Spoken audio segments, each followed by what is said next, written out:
Voy a comenzar pidiéndoles que se imaginen la siguiente situación. Imaginémonos a un grupo de niños que van de excursión a querer conocer nuestra Casa Rosada, a conocer parte de nuestra historia, a conocer parte de nuestra cultura y, por qué no, quizás a conocer a su presidente de la nación. Ahora, imaginemos esos pibes que en vez de llegar a ese lugar el cual soñaban y anhelaban y encontrarse con lo que se querían encontrar, se encuentran directamente con una película prácticamente de terror y de horror. Sin previo aviso, fueron envueltos en una lluvia de bombas, de estruendos y de cientos de muertes. El 16 de junio de 1955, en horas de la media mañana, el cielo de Buenos Aires se cubrió de humo y de sonido de las bombas que empezaron a destruir el corazón de nuestra democracia, siendo uno de los pocos países del mundo, por no decir el único, que sus propias fuerzas armadas atentaron y bombardearon contra su propio pueblo. Con el lema de Cristo vence, los aviones de la Marina de nuestro país, en conjunto con los sectores políticos más rancios, descargaron toneladas y toneladas de bombas en la Plaza de Mayo, asesinando a la población civil. El objetivo de esto era claro: matar a Perón y tomar el poder.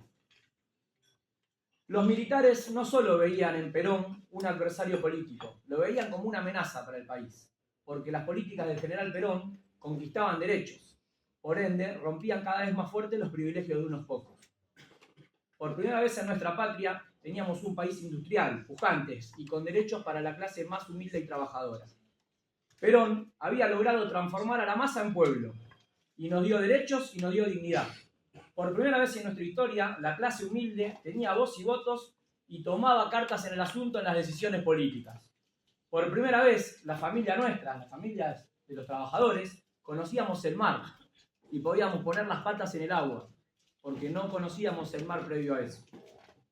Por primera vez tuvimos una representatividad política dignamente como nos la merecíamos antiguamente. Tan grande fue el odio antiperonista que la Revolución Libertadora llevó adelante una política de desperonización absoluta.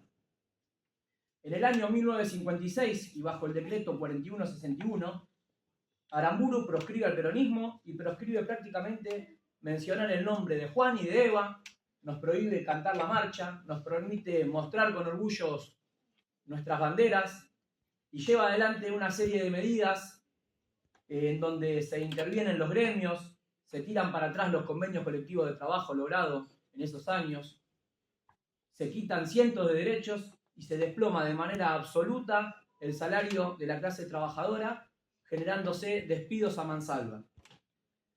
Todo esto que generó Aramburu lo hicieron en nombre de la libertad, en nombre de la Revolución Libertadora, vaya paradoja. Recordemos el país de aquel momento, un país pujante, con pleno empleo, un país que prácticamente no tenía deuda alguna.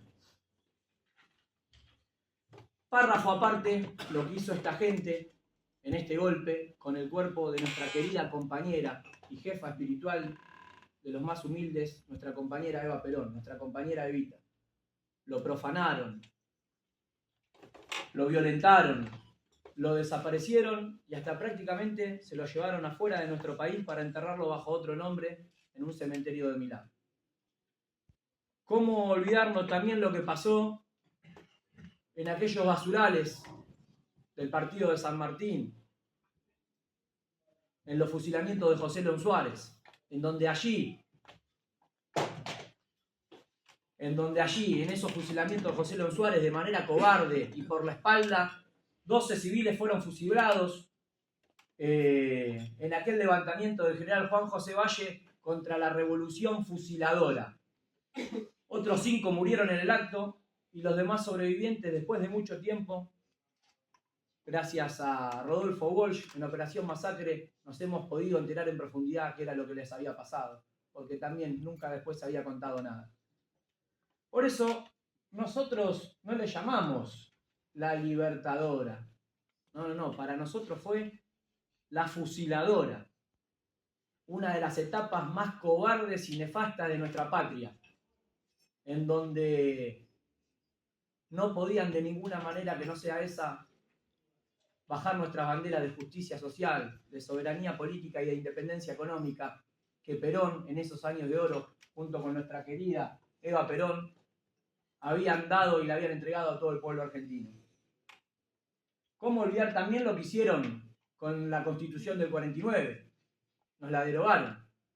Una Constitución que en su preámbulo sobresalen los principios de soberanía política, justicia social e independencia económica. Como también han derogado todos los derechos que implementaba esa Carta Magna. Derecho a la niñez, derecho a la ancianidad, a la cultura y a la educación.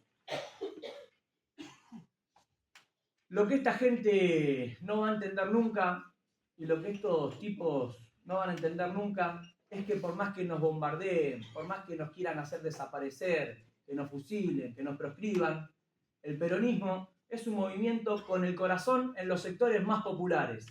¿Por qué? Porque el pueblo jamás olvida los momentos que fue feliz.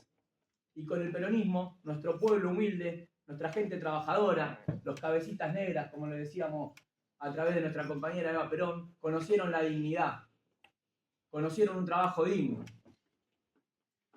Luego, de allí, viene una de las etapas más lindas de nuestro movimiento, que fue la resistencia peronista.